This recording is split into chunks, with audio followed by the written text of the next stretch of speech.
Stanishqit. Kosova ka humbur udhën në bar, apo u fut në një qarë sokak, që nga atëherë që kur Vjosa Osmani ju afrua Edi Ramës, një miku të presidentit sërbë. Dhe interesant është, sa herë Rama i ofrohet Vučićit këndej plas sherri. Pra, më falë tani, po akuzoni nga këto qarqet anti-shqiptare edhe afrimin e kryeministrit me Vjosa Osmanin, që të keqe ka që kryeministri i Shqipërisë të afrohet me presidenten e Kosovës. Flasim gjithmonë për bashkëpunim, për bashkim mes dy vendeve, për një vllazërim.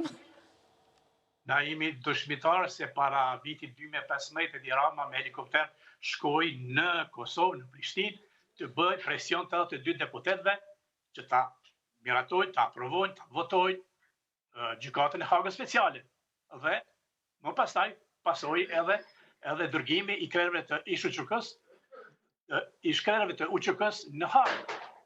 Dhe tashti të njëjtit, ata që i quan në Hagë, tashti të njëjtit po i vajtojnë. E kuptoj.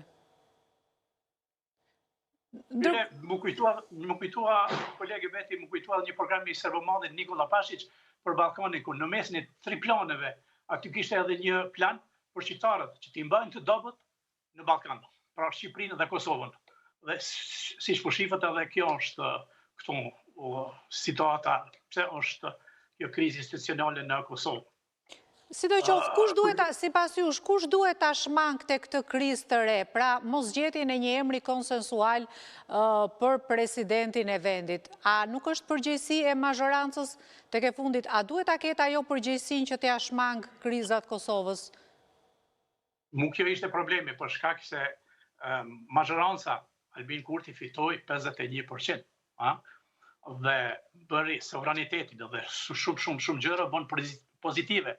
Këtu mund të rregullohet kjo çështje shumë shpejt nëse shqiptarët bëhen unik, nëse nuk involvohet Beogradi, nëse nuk involvohet për shembull Vučić dhe të tjerë, që njihen si edhe gjëra tjera si faktor destabilizues. Mos harroni se për çfarë shqiptarëve sidomos destabiliteti në Kosovë po i kontribuojnë në një mas të madhe edhe mediat, jo vetëm Serbi, por edhe në Kosovë. Kur jemi tek propaganda, dezinformatat, manipulimet, fake news, studimet të organizatave ndërkombëtare dhe të mediave tregojnë se dezinformimi dhe propaganda ekzistojnë më shumë në vendet e Ballkanit, sidomos në Serbi, Kosovë dhe Shqipëri. Veç kësaj Kremlini, para invazionit rus në Ukrainë, për mediat në Ballkan dhuroi mbi 30 milion euro për fshi këtu edhe Kosovë dhe Shqipëri. Këtë më së miri justifikon një raport që më ka rënë dorë amerikan se në Kosovë publikohet çdo ditë 1200 lajme vetë. Nga 1200 lajme, për të cilave vetëm 400 janë lajme autoktone, domethënë nga mediat vendore, kurse 800 lajme tjera vijnë nga jashtë, sidomos nga media slave, Sputnik, Tajnjuk, Informer, Pravda e tjera. Do përkujtohet se për shkak dezinformatave dhe kësaj propagande të egë ruse, Gjermania dhe disa vende evropiane kanë bllokuar këto media ruse, siç ishte rasti Russia Today, Sputnik dhe të tjera.